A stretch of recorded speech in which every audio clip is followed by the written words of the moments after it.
Dear parishioners and Marian devotees, we are now in the 14th week of Ordinary Time, the first week of July.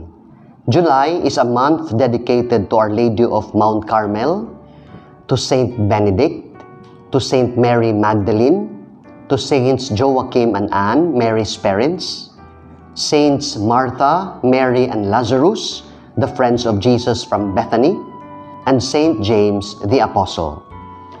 This week, the Salesian South Province will start our week-long provincial chapter from July 3 to 9. I and all the rectors will join Father Provincial in this gathering to reflect and improve our life and mission. Please pray for us. This will also be my last and final message to you as your parish priest. I began 6 years ago when Archbishop Palma installed me on July 2, 2016.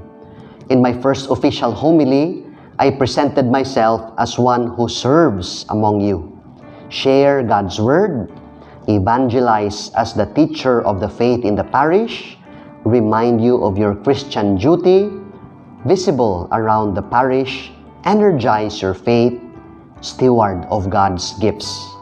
I hope I was able to fulfill and deliver those responsibilities. Thank you very much for your unconditional support, your heartfelt prayers, and earnest cooperation. It had been a wonderful and amazing 6-year journey. I pray that you will remember me, not by the rich harvest I have reaped, but by the seeds I have planted in your hearts, in your lives, in your homes.